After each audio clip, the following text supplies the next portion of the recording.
Gabriela, antes de la pausa te preguntaba, ¿entraste a la academia, a la investigación o está eso dentro, digamos, de tus proyectos futuros? Sí, o sea, me encantaría. Actualmente se abrió la carrera de musicoterapia en la Universidad Católica. Todavía no soy docente, pero sí me paso haciendo cursos, charlas, sobre todo para hacer conocer. Y también soy parte de muchas investigaciones porque hay un interés muy grande de los alumnos, gente de colegios, gente de las universidades, en saber qué es la musicoterapia, que es una profesión de la salud que utiliza la música para lograr objetivos terapéuticos de rehabilitación o estimulación de las áreas cognitivas, el lenguaje, la parte social, la parte motora y la parte emocional. Entonces, todo el rato las alumnas me están escribiendo justamente para saber qué hago. Esa es la incógnita, quieren saber justamente en qué consiste la musicoterapia y para eso yo también doy muchas charlas, muchos cursos y voy colaborando con universidades justamente para hacer talleres para que la gente vaya conociendo. Eventualmente me gustaría hacer algún doctorado en música y ciencia, ¿verdad? Me Pero parece bueno. muy bien y te doy como un tip sobre la didáctica universitaria. Al tener una maestría en el tema, queda por dado o se exonera la didáctica según por lo menos el reglamento del CONES por ahí si es que... Sí, pero no fue tanto así, porque depende al final de cada universidad. Eso te iba a decir, Sí, depende de cada universidad. Y bueno, es un llamado sí, también para las universidades en darnos una mano con sí. eso porque es una nueva inversión de tiempo y también de recursos para nuestros becarios. Mario, hablamos de inversiones. ¿Cuáles son las tendencias, las áreas de interés aquí en nuestro país? Un poco para guiar también ese norte de becarios o también de postulantes que nos están viendo y para también tener ese camino a lo mejor de reinserción un poco más claro, más evidente. Sí, realmente poca gente probablemente sepa, pero lo que está el tema de inversiones conozca es la empresa más, o sea, la inversión más grande de Paraguay es una inversión que está relacionada con un sector poco conocido de Paraguay, que es el sector forestal, por ejemplo. Floricultura, forestal, y es una empresa que habrán leído ustedes en los diarios que se llama Paracel, es una empresa gigantesca, una inversión de varios miles de millones de dólares. Estamos hablando de la mayor inversión de la historia de Paraguay y es un sector que necesita muchísimo, ¿verdad? No solamente la parte de insumos, también profesionales. Imagínate el tema de la madera con todo lo que implica la parte del medio ambiente, por ejemplo, ¿verdad? Después tener el sector de lo que es biocombustible. El sector de biocombustible es un sector de la segunda mayor inversión de Paraguay, estamos hablando de 800 millones de dólares aproximadamente, que ya está en pleno desarrollo. Es un sector que busca justamente también profesionales en ese sector de biocombustibles y medio ambiente siempre. Y bueno, después hay otros sectores muy interesantes en crecimiento como el químico farmacéutico, el sector de alimentos como siempre. El sector de alimentos es un sector que prácticamente no, o sea, tuvo un shock negativo, pero no fue tan fuerte como los demás sectores. Aguantó todo el tema de la pandemia y es un sector que sigue teniendo un crecimiento. Tener el sector también de autopartes, es un sector para Paraguay muy importante. El gran porcentaje, casi el 50% de las exportaciones de Paraguay está dentro del sector de, digamos, todo lo que es la parte de maquila. Ahí tenés otra vez un sector de autopartes muy importante que hoy ya está hablando de aviación. Ya se está hablando de la construcción, del ensamblaje de aviones y todo ese impacto que ustedes saben también que tiene no solamente en lo económico, en lo social, sino también en lo medioambiental. Y luego tenemos sectores muy interesantes, que a mí por lo menos me apasiona mucho, que es el sector de las industrias creativas de servicio, donde tenemos todo lo que es la parte de desarrollo de libros, producciones, toda la parte de lo que es publicidad. Y la pandemia, por ejemplo, fue un sector que le dio mucha creatividad a este sector, pero no a nivel económico. O sea, hoy se están buscando plataformas y se han desarrollado plataformas virtuales para poder, digamos, empezar a comentar y a plasmar un poco el tema de lo que es música, la parte inclusive de películas y como te decía también, ¿por qué no libros? O sea, existen hoy mecanismos para que los libros paraguayos se puedan leer en todo el mundo, todo está mucho más fácil. Entonces, esos son algunos de los sectores que hoy, digamos que podemos decir, son sectores que están creciendo, que tienen apoyo, hay profesionales que se están desarrollando, pero se necesitan muchos más profesionales también.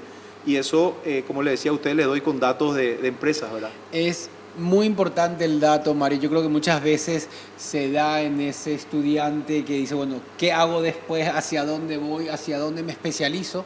Y para eso es central tener esa hoja de ruta y tener el conocimiento de la tendencia del país y cuáles son las líneas de oportunidades que se van generando.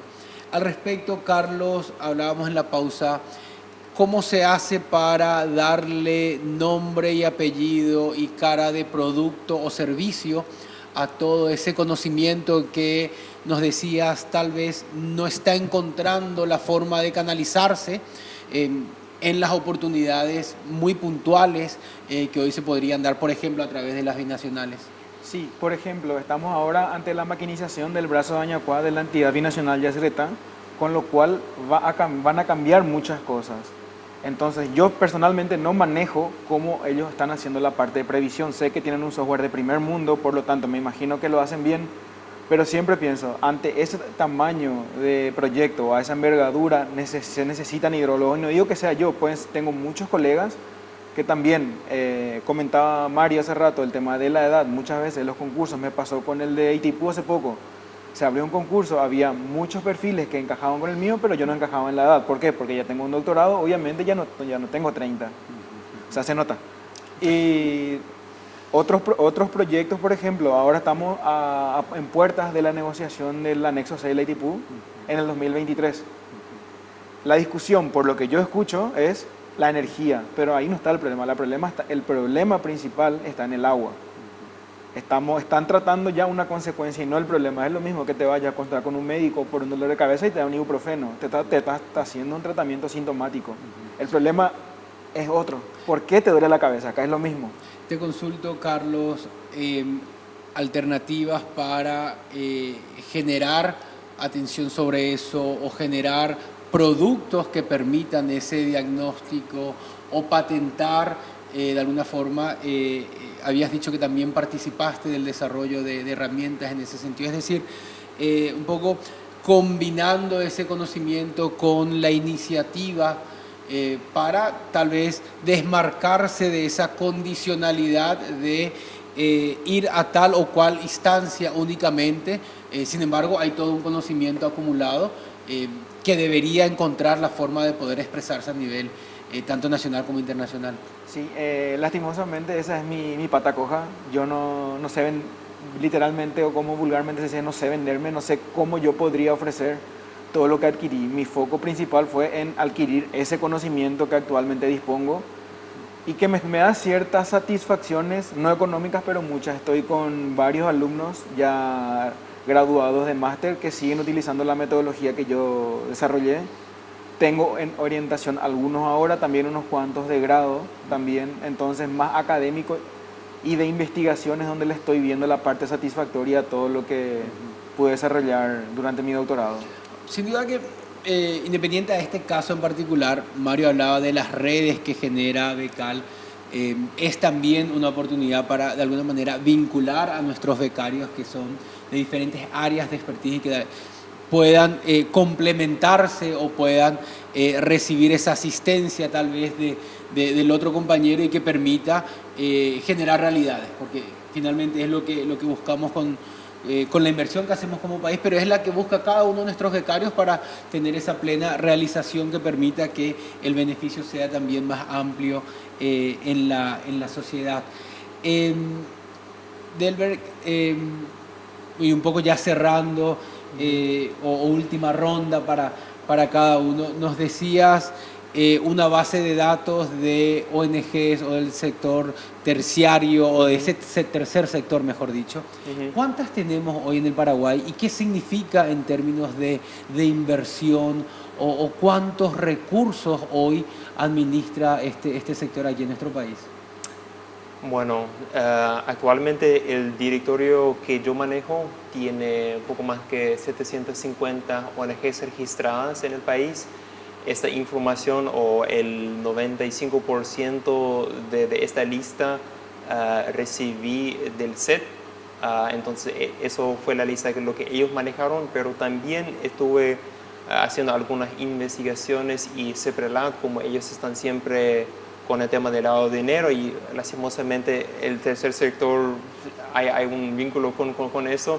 Ellos manejaron una lista mucho más larga, entonces estoy pendiente en poder procesar esto y para ver cuántas ONGs realmente están, pero para mí ya era muy interesante saber de esas 150, por ejemplo, un 80, por ejemplo, están en el sector educativo y otros 50 están en el área de medio ambiente. Entonces eso fue algo muy interesante también para mí.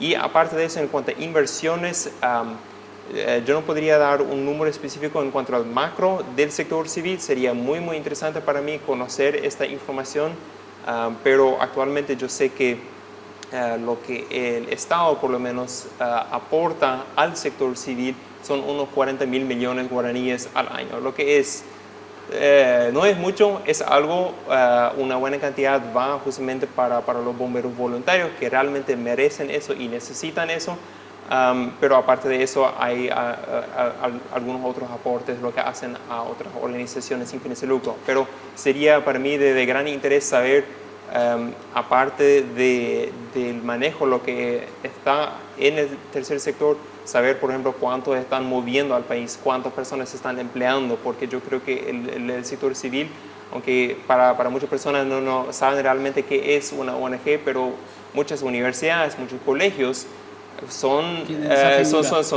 tienen su figura de ONG porque son fundaciones, son asociaciones detrás de eso, y hay muchas asociaciones de padres, asociaciones de cualquier índole, grupos vecinales también. Entonces yo creo que cada persona tiene algún contacto con una ONG y creo que a largo plazo quiero hacer más investigaciones para saber que justamente. Es muy importante visibilizarlo y darle, como se dice, el lugar, pero también conocer de qué se trata y a qué se dedica. Gabriela, trato con niños, adolescentes. ¿Qué tal la experiencia de niños y adolescentes en pandemia? ¿Aumentaron los casos? ¿Cuál es el diagnóstico que encontrás como más común en este periodo? Y lo que pasó en pandemia es que, primero que los padres se quedaron más en casa, entonces los niños no se iban a la guardería y se vieron demasiadas problemáticas en lo social, en desarrollo en general, niños que tardaron en hablar, niños con problemas conductuales, niños con ya sea autismo o alguna discapacidad leve. Empezaron a saltar esos síntomas o esos signos de alarma en la pandemia, sobre todo más lo emocional, porque justamente los niños no pudiendo irse a la escuela, no pudiendo irse a la guardería, no se podían desarrollar, y es donde los padres se veían en figurillas y veían más problemas conductuales, mucha ansiedad, mucha depresión, niños que lloraban de la nada mucho, justamente por toda la situación pandémica. A nosotros nos tocó justamente, fue un gran desafío como centro y se aplicó a todas las terapias que hicimos, terapia virtual. Yo era la primera que decía, no se puede hacer musicoterapia online, pero debido a la situación tuvimos que adaptarnos, flexibilizarnos y también capacitarnos, porque de hecho que en otras partes del país, acá en Brasil, en Argentina, se hace terapia online. Nos formamos, nos capacitamos y estuvimos trabajando de manera online. Yo particularmente tenía niños con autismo que hacía terapia online, porque bueno, por las condiciones sanitarias no podíamos salir y eran niños que necesitaban tener la terapia. Y bueno, lo bueno que tiene la música es que la música inclusive trasciende las pantallas y le conecta a las personas. Que mucho que contar seguro y cada historia de niño y joven y los desafíos como padres también en acompañar. Mario, micros, pequeñas, medianas empresas, ¿cuál es el gran desafío de estas empresas aquí en el Paraguay? Bueno, el gran desafío evidentemente es la formalización. O sea, hoy en día hay un porcentaje bastante bajo, está por debajo del 50% de todas las MIPYMES que están formalizadas. Hay mucho todavía que hacer. Estamos hablando de unos 350.000 que están formalizadas, sobre 900 más o menos, casi 900, 800 y pica MIPYMES. Y eso es un gran desafío, o sea, es algo que se está trabajando justamente porque esa formalización es lo que va a permitir que estas empresas puedan crecer. Es muy difícil que una empresa que no esté formalizada, cualquier emprendimiento que no esté formalizado pueda crecer. Acceder al crédito. Claro, mucho menos internacionalizarse. Pero yo creo que hay un gran avance en ese sentido, hay mayor acceso a la información. Esta pandemia también hizo que no solamente Becal se haya aprovechado todos esos recursos que ya tenía disponibles, algunos que habrán incorporado seguramente para poder hacerlo todo virtual, sino también otras herramientas que se dieron en el Estado justamente que permitieron entre eso la formalización, ¿verdad? Entonces, el gran desafío es hacer el acceso más fácil a la gente, como comentaba acá el compañero también del hecho de poder postularse al exterior para una beca y poder lograrlo es un desafío y realmente se logró eso. Eso también tiene que trasladarse a otras áreas y para que eso pues, finalmente se llegue a un porcentaje mucho más alto y también esas empresas puedan beneficiarse de todo, no solamente los créditos, sino también asistencia técnica y otras oportunidades que hay. Pero hay un cambio, te diría, bastante importante. Hoy en día las MIPYMES ya no hay el concepto de esa empresa que está en una oficina. Hay un concepto muy diferente a partir del año pasado, sobre todo donde la empresa ya está en varias partes. O sea, hoy en día nosotros conocemos que fueron también compañeros así de la universidad que abrieron su empresa en Estados Unidos, paraguayos, que fueron estudiantes, que trabajan con productores locales utilizando la economía circular para producir una bebida que es una bebida energizante en base a yerba mate, que se exporta a todo el mundo, ¿verdad? O sea, eso probablemente se haya intensificado con el tema de la pandemia y es lo que hoy se está aprovechando. Entonces, hay muchos casos interesantes para comentar, para hablar justamente y también para motivarle a las personas que no es una cuestión de tener una oficina, estar ahí guardadito, sino que hoy vos te vas y querés hacer una entrevista y las personas están trabajando de distintos lugares, inclusive del mundo. Sin duda. Bueno, se nos va el tiempo. Gracias, Delber, gracias, Gabriela, Carlos, Mario y bueno, agradecer nada más también a la televisión pública, a MITIC, por este espacio que nos brindaron aquí para Becal. Fueron 12, 13 capítulos. Este es el último de este año. Esperamos el próximo año volver con nuevas historias, con nuevas experiencias de vida. Finalmente, el protagonista del programa es el becario y el que inspira y llama a otros es también el becario. Nosotros somos un instrumento de política pública nada más. Así que, bueno, muchas gracias y bueno, será hasta la próxima.